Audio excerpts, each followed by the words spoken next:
الحمد للہ رب العالمین والصلاة والسلام علی سید الانبیاء والمرسلین اما بعد فاعوذ باللہ من الشیطان الرجیم بسم اللہ الرحمن الرحیم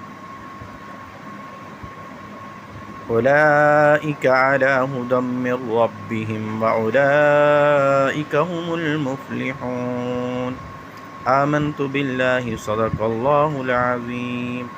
وصدق رسوله النبي الكريم الأمين إن الله وملائكته يصلون على النبي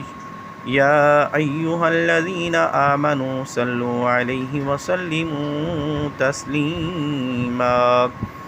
اللهم صل على سيدنا محمد وعلى آل سيدنا محمد بعدد كل ذرة مئات ألف مرة وبارك وسلم وصل عليه۔ حمد و صلات کے بعد میرے واجب الاحترام دوستوں اور بزرگوں، جیسا کہ آپ کو معلوم ہے کہ ہم قرآن مجید فرقان حمید کا ترجمہ اور تفسیر سننے کی سعادت حاصل کر رہے ہیں، تو آج میں آپ کی خدمت میں حاضر ہوں سورہ بقرہ کی آیت نمبر 5 کے ترجمہ اور تفسیر کے ساتھ۔ اللہ عز و جل سے دعا ہے کہ اللہ تبارک و تعالی مجھے حق اور سچ بیان کرنے کی توفیق عطا فرمائے، اور اللہ تبارک و تعالی سن کر ہم سب کو اس پر عمل کی توفیق عطا فرمائے۔ قرآن مجید فرقان حمید کے اندر ارشاد فرمایا، اولئک علی ھدی من ربہم واولئک ھم المفلحون۔ ترجمہ کنز ایمان، وہی لوگ اپنے رب کی طرف سے ہدایت پر ہیں اور وہی مراد کو پہنچنے والے۔ تفسیر صراط الجنان، ہم المفلحون، وہی فلاح پانے والے ہیں، یعنی جن لوگوں میں بیان کی گئی صفات پائی جاتی ہیں وہ اپنے رب عز و جل کی طرف سے عطا کی گئی ہدایت پر ہیں، اور یہی لوگ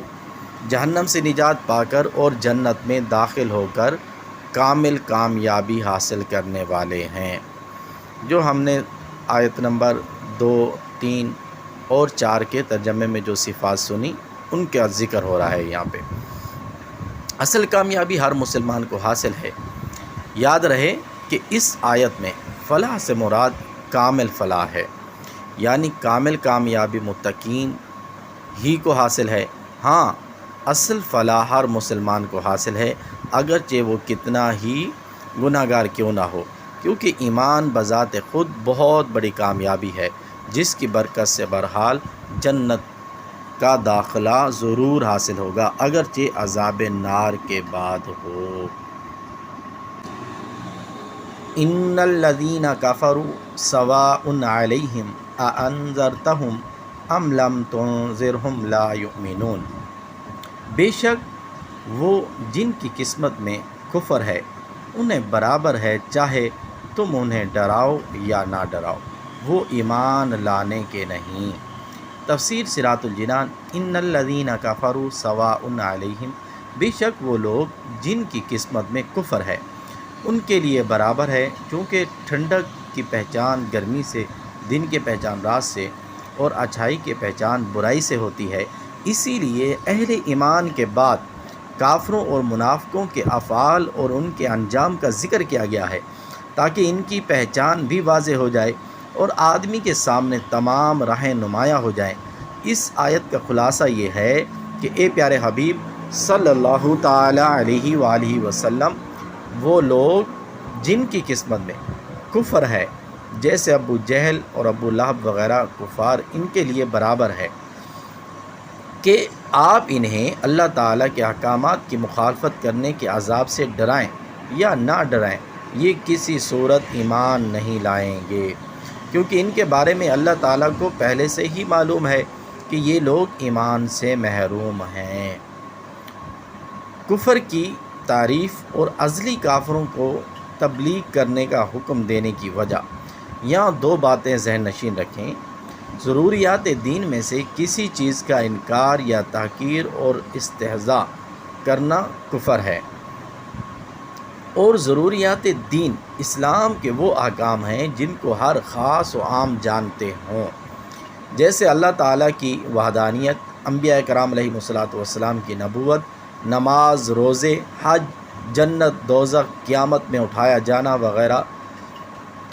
عوام سے مراد وہ مسلمان ہیں جو علماء کے طبقے میں شمار نہ کیے جاتے ہوں مگر علماء کی صحبت میں بیٹھنے والے ہوں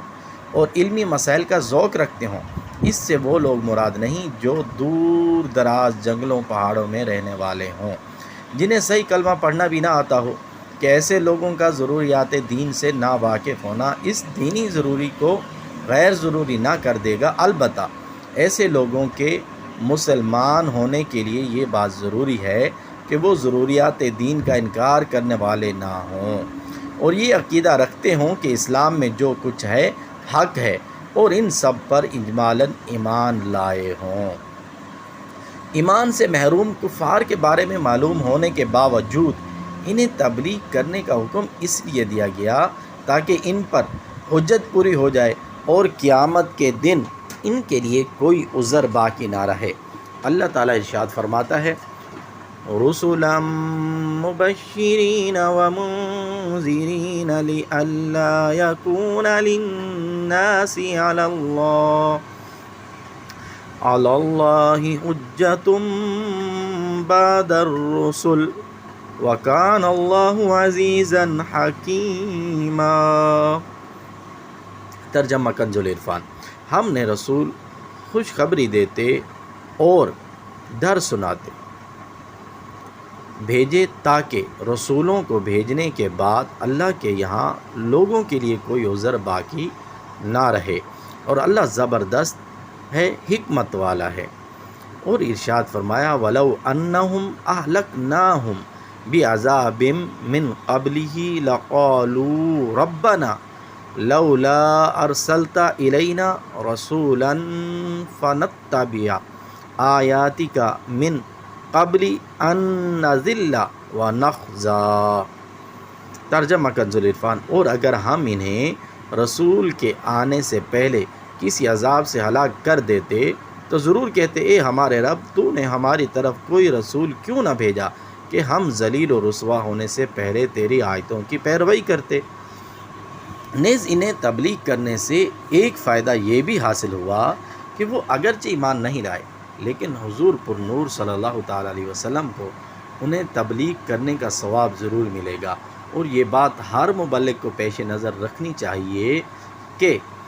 اس کا کام تبلیغ کرنا اور رضائے الہی پانا ہے، لوگوں کو سیدھی راہ پر لا کر ہی چھوڑنا نہیں۔ لہٰذا مبلغ نیکی کی دعوت دیتا رہے اور نتائج اللہ تعالیٰ کے حوالے کر دے، اور لوگوں کی نیکی کی دعوت قبول نہ کرنے سے مایوس ہونے کی بجائے اس ثواب پر نظر رکھے جو نیکی کی دعوت دینے کی صورت میں اسے آخرت میں ملنے والا ہے۔ ان آیات مبارکہ سے یہ پتہ چلا کہ ہمارا کام